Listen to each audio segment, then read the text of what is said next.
Those who don't remember me.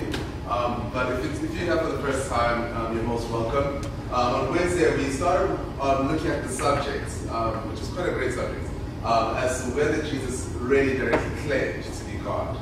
And today we're going to be really cutting to the chase and looking at the meat of everything and looking at actually the direct claims that Jesus makes about being God. And so we're going to be listening to Ryan, who's going to be speaking for a couple of minutes, and then at the end of everything, there's going to be time for questions and answers. So if you have a question, write it out so you don't forget it, and then there'll be an opportunity for you to ask questions and answers. So yeah, Ryan, thank you. Over to you. Seemed a bit more formal. Jesus never directly said, "I'm God." At times, it can be used as a statement against Jesus actually being God. On Wednesday, what we did is we cleared some of the ground around this question. In particular, firstly, by seeing that the statement actually demands an unhelpful criteria. In particular, and then secondly, seeing how when it comes to what Jesus did directly say and do, we have much larger issues than with just his deity. And we end thirdly by looking at why Jesus might not have said, "I'm God," directly. Today, my aim is to substantiate Jesus' claims to being God. And I have 2 points, and they fundamentally have to do with context. They fundamentally have to do with context. The first is the context of the Old Testament, and the second is the context of the first century people who actually saw and knew Jesus. So we're going to start with point number 1. The claims of Jesus must be understood in the context of the Old Testament scriptures. One of the major reasons why people don't understand what Jesus says about himself is because of how they read or don't read the Bible. So context matters all the time for how you read Christian scripture. And please ask me a question about this at the end if you disagree with this. But my own personal thought is I think context matters more for how you read the Bible than for how you read the Quran in some ways. Why? Well, because even though the Bible was written over a period of 1,600 years and had 40 different authors involved in compiling it, and has I don't know how many different genres of scripture. In all of this, it carries one coherent storyline from Genesis, the very beginning, all the way through to Revelation, the very end. And with all of that, the individual parts only make sense when you understand them in the context of the whole. The individual parts only make sense when you understand them in the context of the whole. So you can't just pluck out a sentence or two here or there from the Bible. To read the Bible like that would be like running through a library, randomly grabbing some unknown book, tearing the top of the page off of it so there's just one line, and then you start speaking for an hour about what that one line is saying. The issue is you didn't look at the title of the book, you didn't look at the other pages, you have no idea what the book is actually about. Now, when Jesus comes, he bears a mountain of revelation and expectations that are birthed and grounded in the history of the Old Testament and the nation of Israel. They are promises to do with a coming Messiah. They are promises to do with a prophet who would come, who would be greater than Moses. They are promises to do with the suffering servant. They are promises, most surprising of all, of God himself coming. And so when Jesus comes, he comes with weighty baggage, so to speak. He comes with baggage. My main point is this. For us to properly understand Jesus' claims, we need to, in some ways, understand the context that he arrives from the Old Testament. Jesus doesn't arrive in a bubble outside of history. No, when Jesus is born of Mary almost 2,000 years ago, he arrives in the context and the setting of first century Israel and the Old Testament as their history. And so as Jesus goes about teaching and preaching, he uses titles and images from the Old Testament that draw people into grappling with the enormous fact that he claims to be the yes to all of the Old Testament promises. He claims to be the yes to all of the Old Testament promises. They meet, they all converge in him. That's not just me saying that. This is what Jesus actually said about himself. This is what Jesus believes about himself. Listen to him talking here to the Jews. He says something that no mere prophet would dare to say. He says this from John chapter 5. You study the scriptures, talking about the Old Testament, diligently because you think that in them you have eternal life. You would agree, actually. These are the very scriptures that testify about me, yet you refuse to come to me to have life. Or he carries on. If you believed Moses, you would believe me, for he wrote about me. But since you do not believe what he wrote, how are you going to believe what I say? So as Jesus goes about teaching and preaching, he uses titles and images drawn from the Old Testament, which draw people to grapple with the enormous claim where he is claiming to be the yes to all of the Old Testament promises. More specifically, because of our topic today, he claims to be God. Now, we could look at many examples, but let's just examine one. And to make it hard for ourselves, I'm going to take a title that sometimes our Muslim friends will use as a title saying that he is not God. The title is the Son of Man. The Son of Man. Jesus often called himself the Son of Man. It's one of Jesus' favorite titles for himself. It's used over 8 times in the Gospel, and basically always by Jesus himself, referring to himself. Now, you may agree with our Muslim friends that actually, starting off, the Son of Man doesn't really seem to be a great start to showing the deity of Jesus. After all, in some ways, we're all a son or a daughter of man. But remember I said that all these things have history to them. They have a background to them. They're not said in a vacuum. And so when Jesus uses the title, the Son of Man, he's expecting his listeners to go, hold on, why is Jesus using that title? Because let me be clear, it was a very odd title. The people of those days, in first century, were not expecting someone to come and start calling themselves the Son of Man. But he's getting us to think. He wants us to reflect, he wants us to remember what God has already revealed in the Old Testament, and then to grapple with how Jesus fits into what God has already said about himself. And in this case, the specific background to the Son of Man imagery is a passage in Daniel chapter 7. In Daniel chapter 7 of the Old Testament, the Jew has a vision, and this is what he sees, verse 13. In my vision at night I looked, and there before me was one like the Son of Man, coming with the clouds of heaven. He approached the Ancient of Days and was led into his presence. He was given authority, glory, and sovereign power. All peoples, nations, and men of every language worshipped him. His dominion is an everlasting dominion that will not pass away. His kingdom is one that will never be destroyed. I, Daniel, was troubled in spirit, and visions that passed through my mind disturbed me. Now perhaps you can sympathize with why verse 15 recounts how Daniel was troubled by the vision that he saw. Because actually, when you look at that, there's a number of potentially strange and difficult things to grapple with here. Number one, there are 2 figures represented there. I'm sure you can see it. The first is someone in verse 13 who is given, we're told, has the appearance of a man. He is one like the Son of Man. The second is God himself. He's called the Ancient of Days. With me so far? Everyone with me so far? Yep.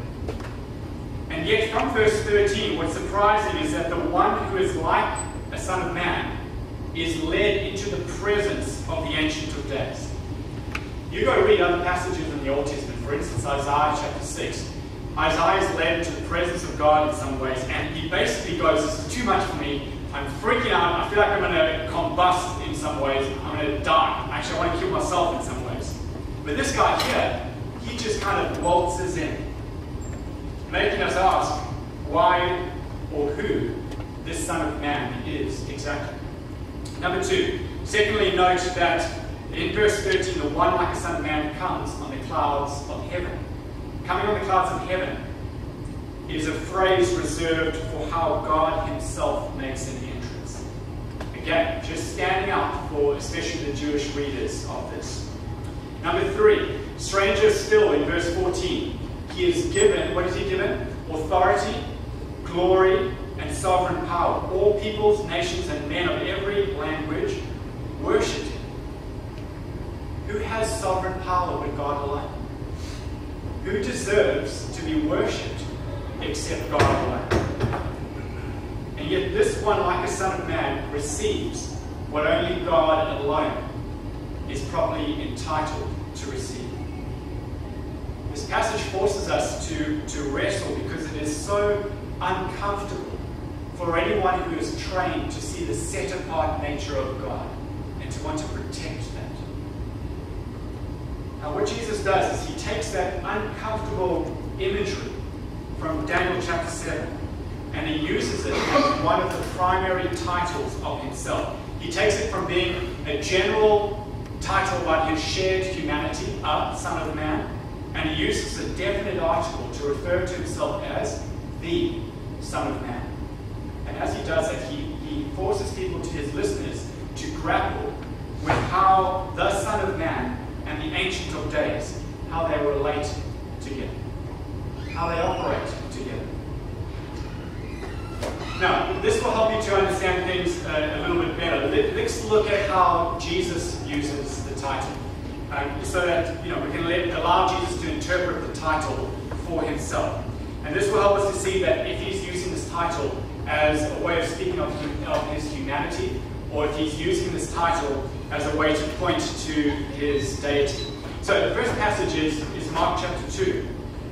The setting is hopefully as you can see on the screen. Verse 3, they bring a paralyzed man to Jesus to heal. But have a look at what he says in verse 5. He says surprisingly, "Son, your sins are forgiven." You can almost imagine the guy kind of going, "Actually, I was kind of hoping you could do something about my legs." See, about my legs, that's fine, okay. But no, Jesus offers forgiveness of sins. And we need to think, what right does Jesus, as a mere man, have to offer to forgive sins in that way? And the teachers of the law are thinking exactly the same thing, because in verse 6 you can see it, and they say to themselves in verse 7, "This is blasphemy. Who can forgive sins but God alone?" Don't you agree with that? Who can forgive sins but God alone? Jesus responds by asking them in verse 8 why they're thinking these things. And then he asks the question in verse 9. Which is easier to say to the paralytic, "Your sins are forgiven," or to say, "Get up, take your mat, and walk"? Not a rhetorical question this time. Someone answer for me. Which one's easier to say? Someone be brave and answer. Which one's easier to say? "Son, your sins are forgiven," or "Get up, take your mat, and walk"? Get up, take your mat, and walk. Let's say that again. Take your mat and walk. Okay. What would you say? The other one. Yeah. Okay. So it's operating because there's two ways in which it's operating here. In one sense, it's easier to say your sin is forgiven because, well, how can you prove it? Whereas if you say to a guy who's paralyzed, "Get up, take your mat, and walk," there's a way in which you're going to be able to prove whether you actually have the authority to say that. If he gets up, great. If he doesn't, well then. However, in another sense, it is far more difficult to say your sins are forgiven, because that is properly speaking the realm of God. What does Jesus do next? Look at verse 10 and 11. "But that you may know that the Son of Man," note the title, think back to that Daniel chapter 7 imagery. "But that you may know that the Son of Man has authority on earth to forgive sins, he said to the paralytic, 'I tell you, get up, take your mat, and go home.'" And he does. In other words, he does in one sense the easier miracle to show that he's able to do the greater miracle. He does the miracle that you can see to show that he's able to do the miracle that you might not be able to see. It's not like when you say, your sins are forgiven, all of a sudden there's like a poof and you're like, "Whoa, my sins are forgiven." It's not like that at all. Now, what is Jesus claiming here? What he's claiming is to have the godlike authority to forgive sins. Like the Son of Man in Daniel chapter 7, he is claiming to be able to do things that only God is able to do. Here, forgiving sins. And it's on earth now. Not judgment day to come. It's on earth now. Would a good prophet make that claim? Here's a second passage. Also from Mark chapter 2. We don't have to go very far. Mark chapter 2 verses... sorry, I got that wrong. Verses 23. But then it carries on into chapter 3. The background to this is this. There's an incident that occurs on the Sabbath. For those of you who don't know, the Sabbath is a very big thing for the Jewish people. It was, and it still is. The Sabbath is the seventh day of the week. In the Ten Commandments given in Exodus chapter 20, it's prescribed as a holy day. In other words, it's a day that's been set apart as different from all the other 6 days. And so, for the Jewish people, what was done on this day was very strictly controlled. But now the leaders of the Jewish people, they come up to the disciples of Jesus and they say, hey, your guys are breaking the Sabbath. Now, there's a lot of this passage to teach on, but I just want you to concentrate on what Jesus says in verse 27 and verse 28. First, in verse 27, he says that the Sabbath was made for man, not man for the Sabbath. And in saying that, in a sense, he's rebuking the teachers of the law. Because the issue for them was that some guys were hungry, and so they were picking grains of grain to eat it. And the Pharisees were saying, hey, you can't do that. That's working on the Sabbath. That's breaking the Sabbath as you pick that grain. But Jesus says here in verse 27, don't you understand? It's not like God instituted this thing called the Sabbath, and then he fits man into it. That's not how it works. No, God made man, and he gave something like the Sabbath to them for their good, for their flourishing, to see him flourish, not to see him die. Well, what right does Jesus have to interpret the Sabbath like that? Jesus says, verse 28, so the Son of Man is Lord even of the Sabbath. Now look at that verse again, verse 28. So the Son of Man is Lord even of the Sabbath. A Jew then would get that. How could anyone, not God, declare himself to be Lord even of the Sabbath? According to Jewish theology and the Old Testament, God set up the Sabbath pattern. God created the Sabbath. And so only he is allowed to be Lord of it. And yet Jesus is saying here that he, as the Son of Man, has the authority to interpret the proper use of the Sabbath for human flourishing. And in the next section, chapter 3, which I haven't got down there, Jesus again shows that as he heals a man on the Sabbath. The Son of Man is Lord, even of the Sabbath. Again, in a very Daniel 7 way, he is laying claim to things that only God should be able to lay claim to. Would a good prophet make that claim? Now here's my point so far, just in case you zoned out. Jesus does make the claim to be God, but they come in the context of the Old Testament. And anyone who has ears to hear, they're there. Now you may wish that God did it differently, but he didn't. He didn't because the Old Testament and the New Testament are two parts of the same story. And to understand part 2 properly, you need to understand part 1.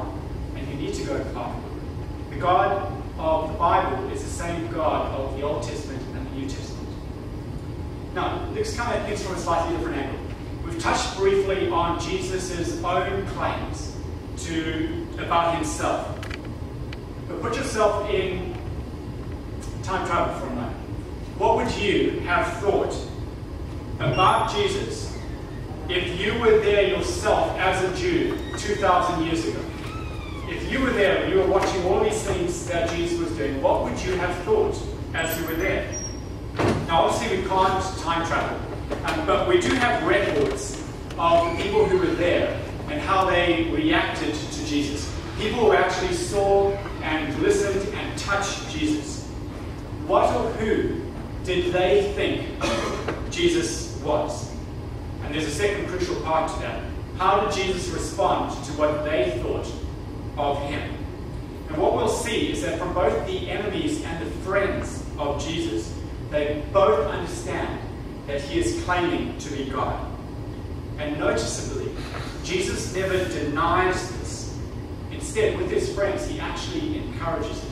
So let's have a look at that now. Okay, so this is point number 2. The people in Jesus' immediate first century context understood Jesus' claims to be God. The first people to hear and listen to Jesus, they are what we call primary witnesses. They're the ones in the immediate, especially Jewish context, the context in which Jesus is making these claims. They are the ones who are best suited to hear Jesus' claims and to be able to weigh them for themselves. And what we see is that the people in Jesus' immediate context understood his claims to be God. And there is both a negative and a positive element to this. Negatively, people understood it and they begged for his blood. Positively, people understood it and worshipped him as God. Let's begin with the negative.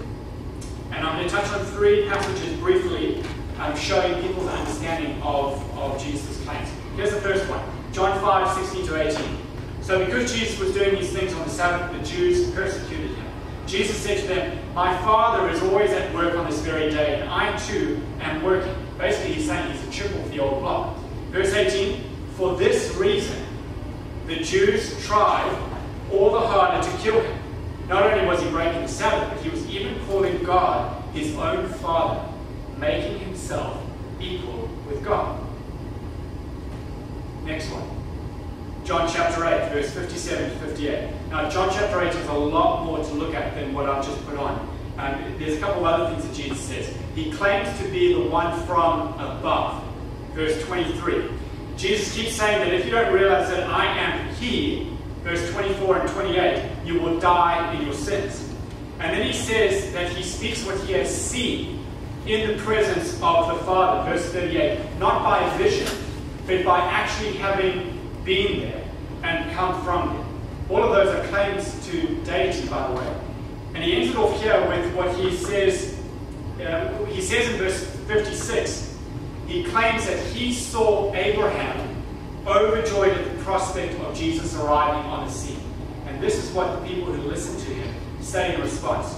Verse 57, "You are not yet 50 years old," the Jews said to him, "and you have seen Abraham?" "I tell you the truth," Jesus answered, "before Abraham was born, I am."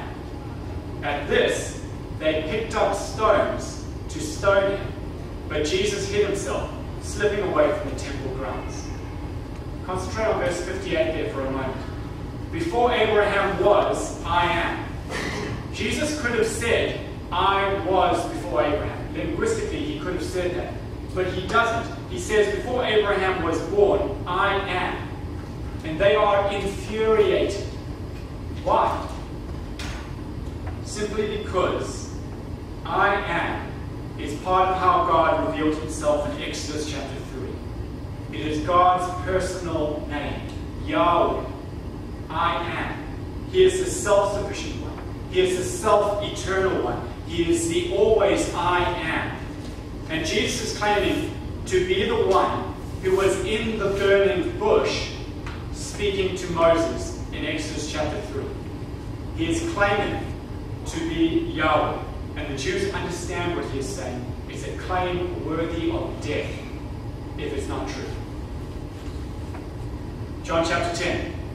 We're going to return to this passage at the end again, by the way, but this is just another example of what the Jews understood. Jesus says, "I and the Father are one." Again, the Jews picked up stones to stone him, but Jesus said to them, "I've shown you many great miracles from the Father. For which of these do you stone me?" "We are not stoning you for any of these," replied the Jews, "but for blasphemy, because you, a mere man, claim to be God." Pretty clear, I'd say. Now, one last passage under this point. It's Mark chapter 14. This is the end of Jesus' life and ministry. Jesus has just been betrayed by one of the people in his inner circle, and he's now being tried in a kangaroo court of sorts. And the lead prosecutor is the high priest of the Jewish religion in Jerusalem. Let me read midway through verse 61. It's on screen. Again, the high priest asked him, "Are you the Christ, the Son of the Blessed One?" "I am," said Jesus, "and you will see the Son of Man sitting at the right hand of the Mighty One and coming on the clouds of heaven." The high priest tore his clothes. "Why do we need any more witnesses?" he asked. "You have heard the blasphemy. What do you think?" They all condemned him as worthy of death. Now, do you understand what is going on there? Going into this trial, they are looking for reasons to kill him. And according to ancient historians, you could be crucified for blasphemy for two things. Number one, if you uttered the divine name, Yahweh. And number two, if you claimed to be divine or claimed to possess power that only properly belonged to God. And finally, these people have the evidence that they need. Where they have it? Well, it's all in verse 62 then. Verse 62 is enough evidence for them to be able to crucify him for blasphemy. It isn't for him agreeing that he is the Messiah. Plenty of people came and said that they were the Messiah. Usually they got a beating and then they were sent on their way. So what brings a death sentence for Jesus? It's because he claims to be God. How? Well, what Jesus says is an amalgamation of two Old Testament passages. Daniel chapter 7, which we've already seen, the Son of Man coming on the clouds of heaven. And the second one is from Psalm 110 verse 1. Psalm 110 verse 1. And it has to do with sitting at the right hand of God. The first one is enough, Daniel chapter 7, that would be enough to kill him. But the second one, concentrate on that one for a moment. No one for a good Jew was described as sitting at the right hand of God. Why not? Because if you are sitting at the right hand of God, then you are basically sitting on his throne. You are alongside him. You are sharing it as co-sovereign along with him. Not exactly the same office, but sharing the same stuff, the same essence. We need to grasp this. We need to also think about who was interrogating him. Who was interrogating him? Do you see it in verse 61 where it starts there? The high priest. The high priest could enter into the innermost part of the Jewish temple once a year on the Day of Atonement.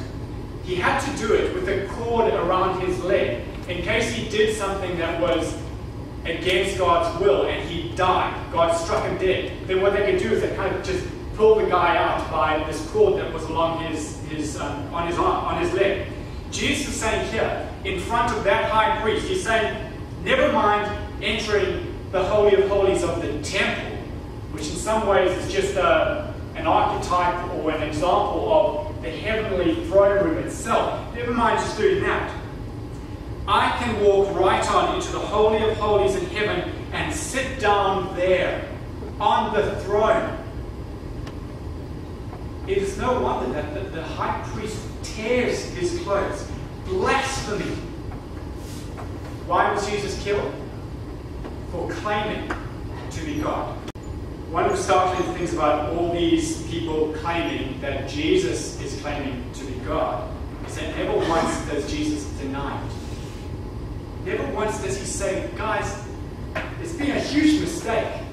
There's been a gigantic mistake. You've misunderstood what I've said. I meant it figuratively. Please, you don't put down that stone.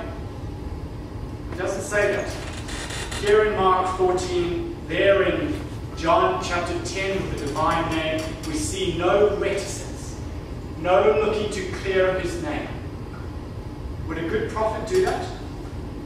Jesus doesn't deny the charge of claiming to be God. How could he when that is actually who he is?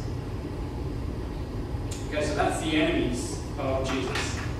Negatively, the people in Jesus' immediate first century context understood his claims to be God. Let's look positively now at the people who ended up following Jesus as God.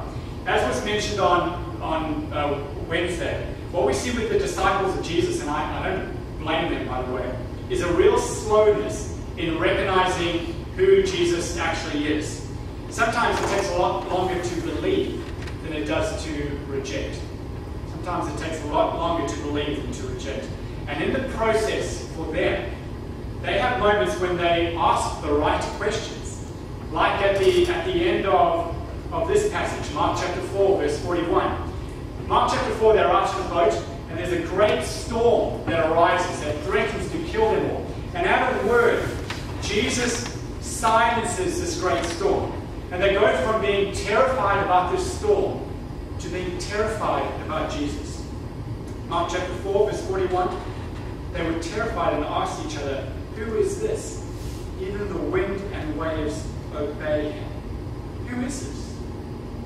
Now, it's not like Jesus sits them down afterwards and says, "Right, open up your Bibles to Psalm 107, verse 28, and let's have a look." Then they cried out to the Lord, Yahweh, in their trouble, and he brought them out of their distresses. He stilled the storm to a whisper, and the waves of the sea were hushed. He doesn't do that. What Jesus does is he leaves the question lingering, a burning question for their souls. Who is this man? You read the accounts, and for these guys, who Jesus was a struggle. It was a wrestle to work out who Jesus was. They wrestled to believe that he was the Messiah. They struggled even more when he said that the Messiah must suffer and die. They struggled and they struggled and they struggled. You see, we mustn't be mistaken into thinking that these guys were a bunch of gullible fools who from the very first word followed Jesus mindlessly. No, these would have been good Jewish men and women who would have been in inner turmoil as they wrestled with Jesus' identity, and in particular with how he related to God. Now, they did have moments of burning clarity despite their hard hearts.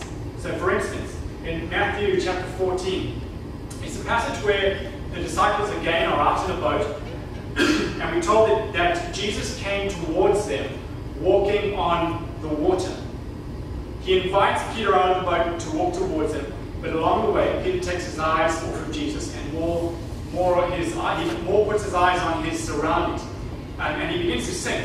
Jesus rescues him, and they end up in the boat. And the passage ends. Then those who were in the boat worshipped him, saying, "Truly you are the Son of God." Who is worthy of worship but God alone? Who is worthy of worship but God alone? Do you know that actually Jesus would agree with you? Because in actual fact, at the start of Jesus' public ministry, this is what he says to Satan. Jesus said to him, "Away from me, Satan, for it is written, worship the Lord your God and serve him only." So the disciples, they have good moments and they have many more bad moments.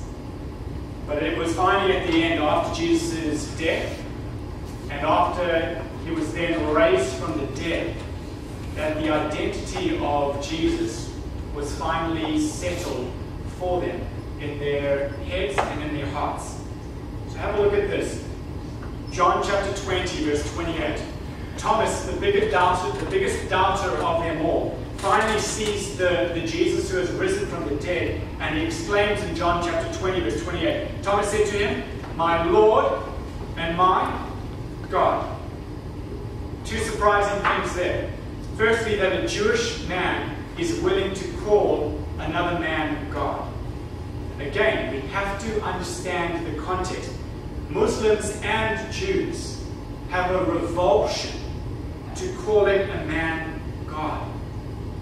It is blasphemous if it isn't true, as we saw from the Jewish leaders. But here, a devout Jew says, "My Lord and my God," to Jesus. Secondly, I want you to note that Jesus doesn't say, oh, hold on, you've got it wrong. Even angels in the Bible turn away from worship of themselves. In Acts chapter 12, someone says of Herod that he has a voice like God. And Herod just kind of takes it on himself. And what happens?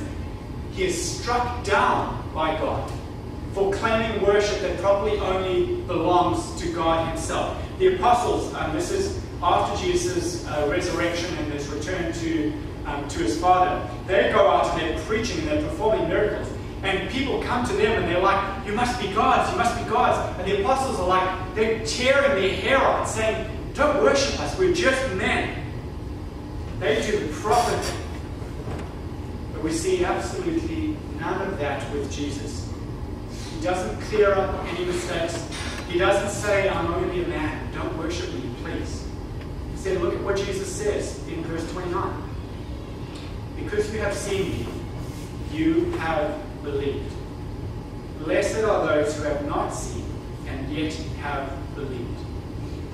Believed what? Believed that Jesus is Lord and God. Jesus doesn't reject worship of himself. He accepts it and actually he encourages it. Would a good prophet do that? After Jesus' death and resurrection, and after he had spent 40 days with his disciples, at the end of that, the disciples come out with a rock-solid understanding and faith that Jesus is indeed God, verified for them by the fact that he rose from the dead. It was these disciples and others who were instrumental in gathering all the necessary eyewitness accounts to have the 4 Gospels of the New Testament written. Gospels which, every single one of them, make claims to Jesus' deity from the very first chapter. Matthew, Mark, Luke, John, all of them in the first chapter make claims to Jesus' deity. And they are claims that every single one of them are grounded in Old Testament promises. Remember the context? They make these claims because the men who knew Jesus best became convinced by his words and his actions that he was God. He was the God of the Old Testament. And so it's in the Gospels. And so it is all over the New Testament. Now, you may want a sentence, a direct sentence from Jesus. But God is saying that he has given you the entire Bible. You want one sentence, he's saying he's given you the entire Bible. All of it proclaiming Jesus is God. Now, let me begin to close by dealing with this. Why is it important that Jesus is God? It's a fundamental question. Perhaps another way of asking the question is to ask, why did God the Son become a man? Well, I want you to imagine. I want you to imagine that someone you loved fell into a muddy, deep, deep hole and absolutely couldn't get out. What could you do? A ladder could be a good idea, but then you have a choice. You can say to the person, please climb on up out of that ladder. Only the issue is, and it gets a little bit more to the story here, the person you love is absolutely unable in their weakness to be able to climb on up. Now the only choice you have is to go down yourself. To go down at risk to yourself. To go down at risk of getting muddy yourself. And this, according to the Bible, this is what God does. God the Father ordains that with the help of God the Holy Spirit, God the Son would come down to us. God the Son would get dirty in order to rescue us. He would do it as he takes on our humanity in order to rescue us from within our humanity. This simply matches the character of the God of the Bible. He's not aloof. He's not aloof from us and our problems. He's never aloof. He always stoops down to save and to rescue and to be with his people. You may not think that that is godlike. You may think it is unbecoming. But God would say that by this you can know that he loves you. As Jesus willingly enters into our mess in order to bring us back into a relationship with the loving God. Right, let me sum things up. Context matters for interpretation. When you understand the Old Testament and what God has already revealed there about his character and his promises, then you see that with Jesus arriving in that backdrop, his claims to being God come in sharp focus. Jesus did claim to be God, as we saw. Furthermore, the people who were actually there understood that. And for myself, when weighing the claims of Jesus, I'm going to trust more the testimony of people who were actually there seeing and hearing Jesus, rather than any claims that are made much, much later about who Jesus is. And the people there, they understood Jesus' claims. And in many ways, they set for us the choice that we have. The choice about how we're going to respond to the Jesus of the first century. Will we reject this Jesus and his claims? To do so is to follow in the footsteps of the Jewish leaders who understood the claims of Jesus but rejected it. Is to follow the Jewish leaders. The second choice is to follow in the footsteps of the disciples who knew Jesus and who asked questions and who grappled with his identity. But they were so convinced by the evidence that they based the entirety of their lives on knowing and worshipping God the Son, along with God the Father and God the Spirit. Thank you. Thank you, Ryan. If you have any questions, this is now the opportunity to ask. And yeah, we have a couple of minutes on our hands, and most welcome to raise your hand, and then I will be taking questions.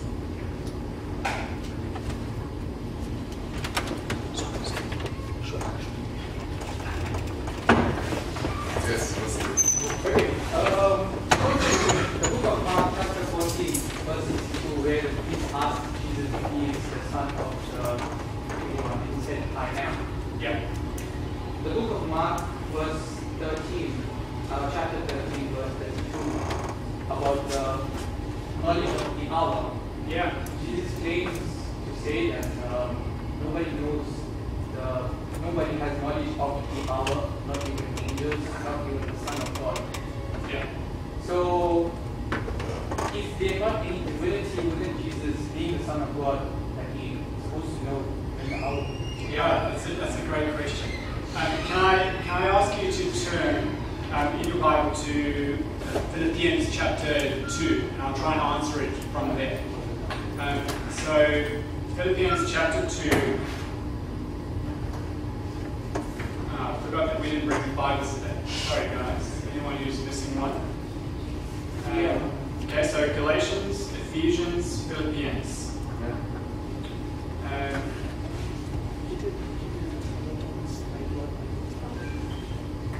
Philippians chapter 2 is an early hymn of the early church.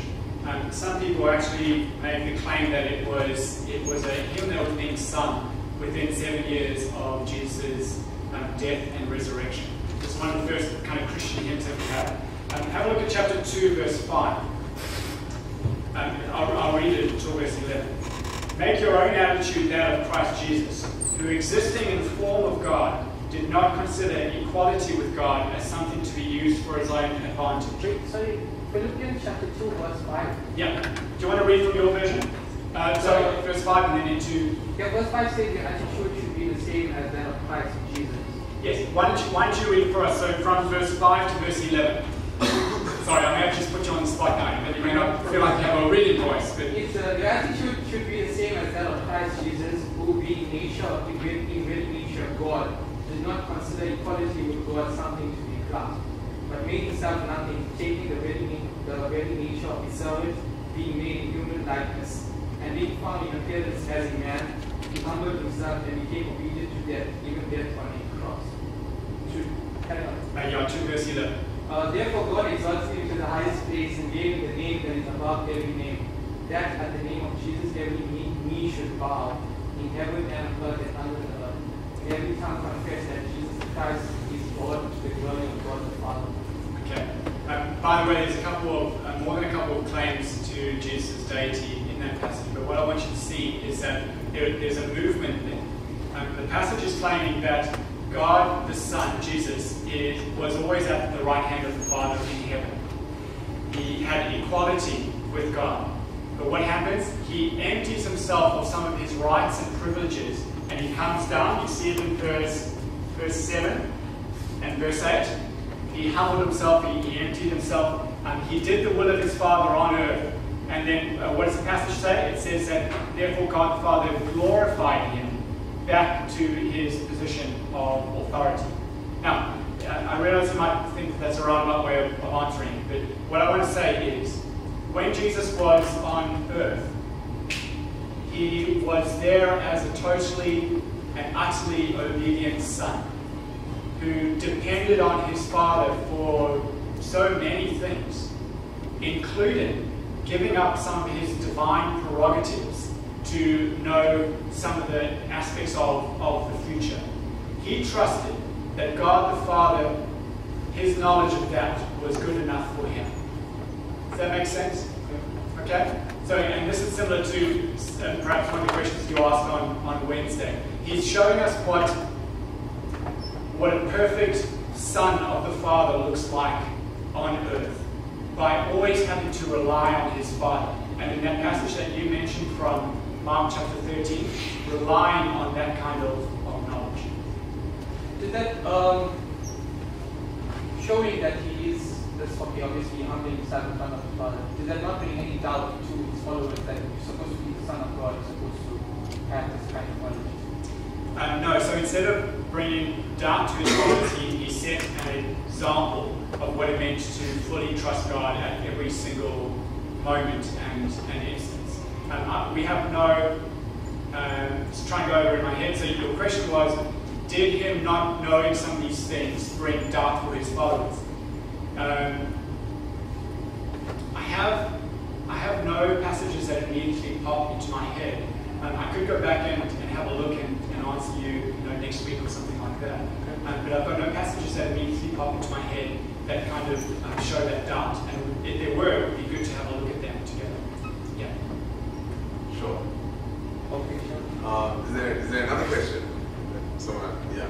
Okay, my question is reference to, I'm sorry I missed most of the program, but I caught the end where you guys spoke about Jesus' willingness to sacrifice himself and in order to be a savior. And I find that in the book of John, chapter 7, verse 1, where it says, after these things Jesus walked in Galilee, but he would not walk in Judea because the Jews sought to kill him. Yeah. So, and then again in the book of John, chapter 11, verses 53 to 54, where Jesus, again, he no more walks openly among the Jews. And then in the book of John, 10:39, where they sought to take him, but he escaped out of their hands. That's right. If he's willing to go to death in order to be a savior, why is he continuously trying to escape from death? Brilliant question, Shakira. Stay in John's Gospel. Why don't you turn back to John chapter 3. Sorry, my apologies, John chapter 2. Yep. In John chapter 2, Jesus performs one of his first miracle, which is, it takes place at a wedding in Cana of Galilee. And he turns water into wine. Have a look at verse. Let me read. So my version might be slightly different to yours, okay? So just bear with me. On the third day, this is from chapter 2, verse 1 of John's Gospel. On the third day, a wedding took place in Cana of Galilee. Jesus' mother was there, and Jesus and his disciples were invited to the wedding as well. When the wine ran out, Jesus' mother told him, "They don't have any wine." "What has this concern of yours to do with me, woman?" Jesus asked. "My hour has not yet come." Now, this is the beginning of John's Gospel, but I want you to hold in your head that idea of the hour. Turn back to John chapter 7 that you just referenced at the beginning. And I'll read from verse 1. John chapter 7, verse 1. After this, Jesus traveled in Galilee, since he didn't want to travel in Judea because the Jews were trying to kill him. So you've already raised that. The Jewish festival of tabernacles was near. So his brothers said to him, "Leave here and go to Judea so your disciples can see the works that you are doing. For no one does anything in secret while he's seeking public recognition. If you do these things, show yourself to the world." And verse 5 says, for not even his brothers believed in him. Then have a look at verse 6. Jesus told them, "My time has not yet arrived, but your time is always at hand. The world cannot hate you because it does hate me, because I testify about it, that its deeds are evil. Go up to the festival yourselves. I'm not going up to the festival because my time has not yet fully come."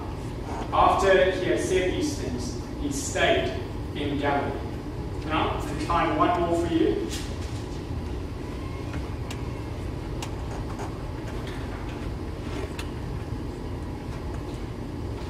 And then chapter 8, verse 27.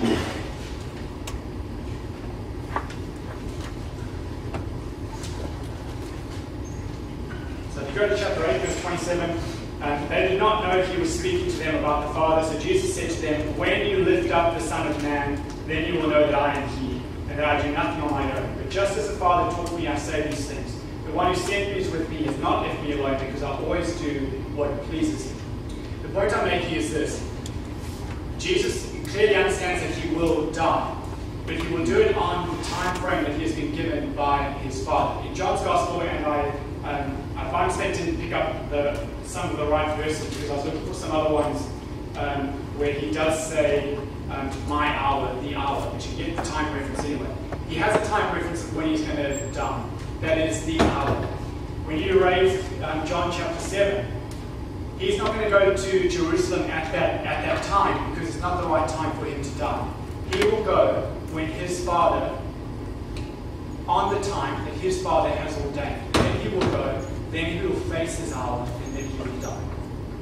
Can I just make a comment on that? Yeah. I think for major religions, I'm not sure if everyone would agree with the concepts of predestination and divine decree. If God wills for something to happen, it will happen at that point. So it's interesting because as someone who believes in those concepts, I don't see the need for Jesus to have been moving around in panic, moving around trying to flee from a situation if his time would. For example, if he walked among the Jews, he wouldn't have been killed if it wasn't yet his time to die.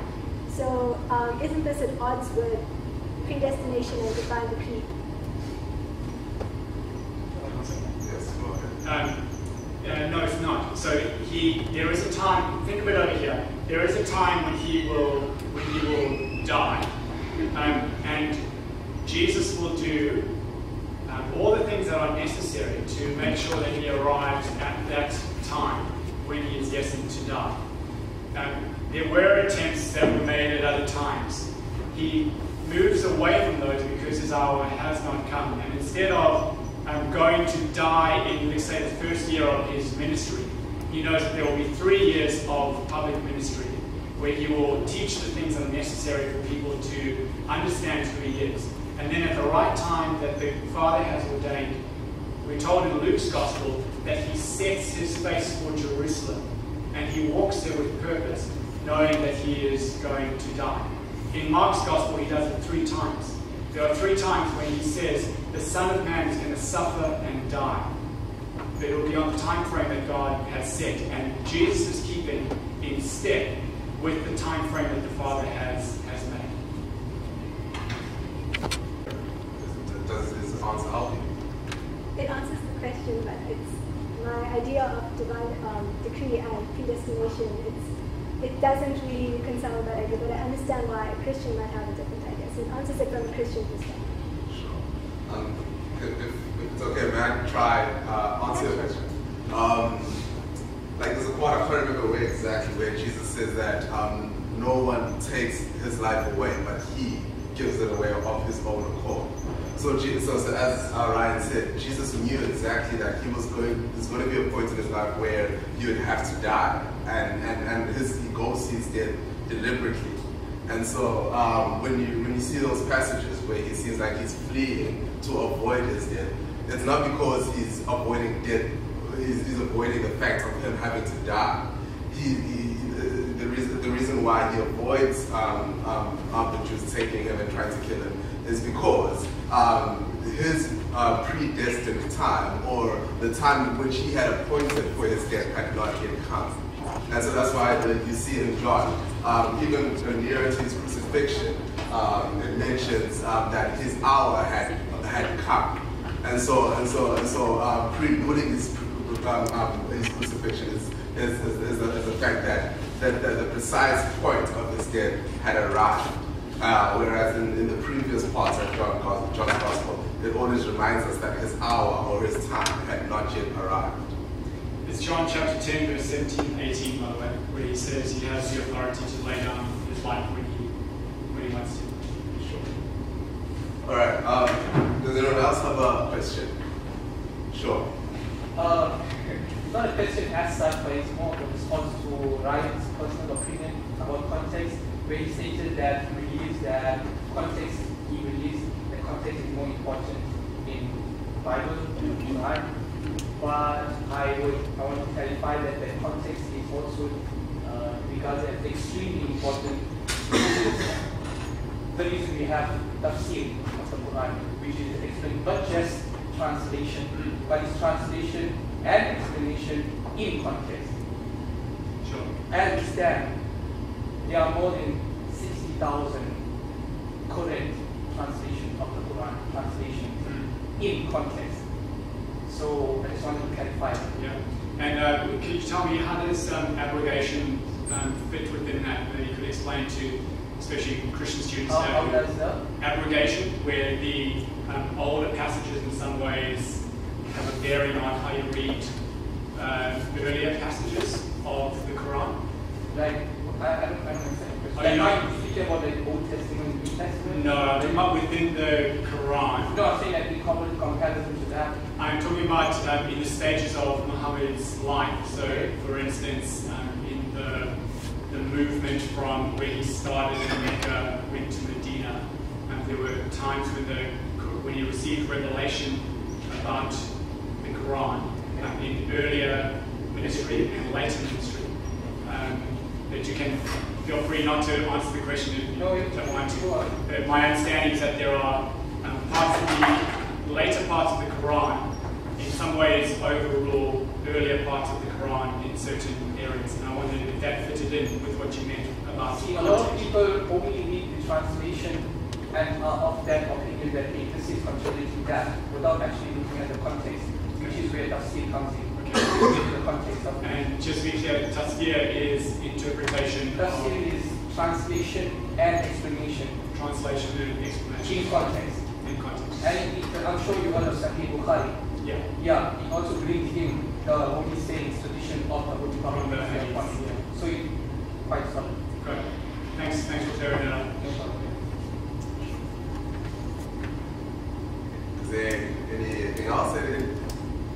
Any other questions that anybody has?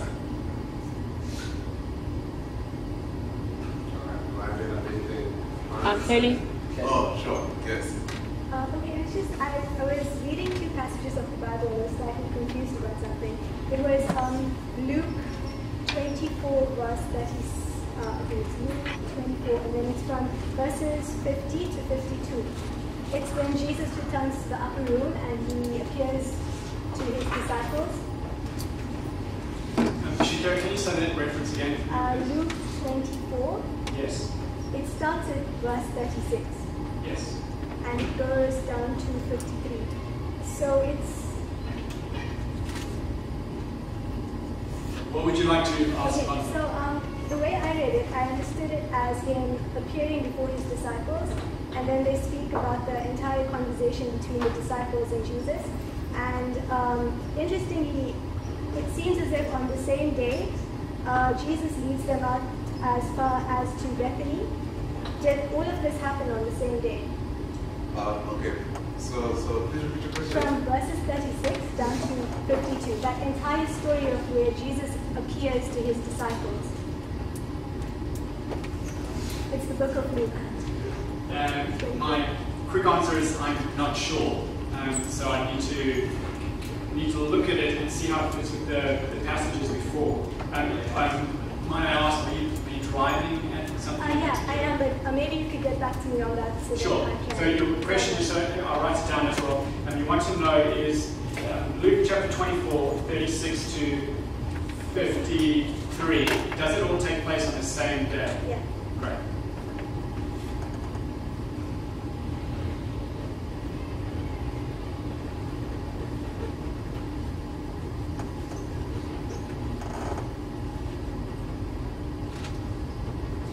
Anything else? I'm fine. I rest my case. Well then, everybody, we really want to thank you for coming here, and I'm sure most of us have been really challenged, to say the least, from what we've just heard. And for those of you who don't know about TBT, we are a Christian organization here on campus that is basically here to tell people and have people see who Jesus is as the Bible presents him. And we usually meet on Wednesdays at 12:20 at shifts and 5. And so if you do have questions and maybe you want to approach Ryan personally or anybody else, please do. You're more than welcome to stay behind. But other than that, we'll be looking forward to seeing many of you again next Wednesday. Thank you once again. Cheers, guys.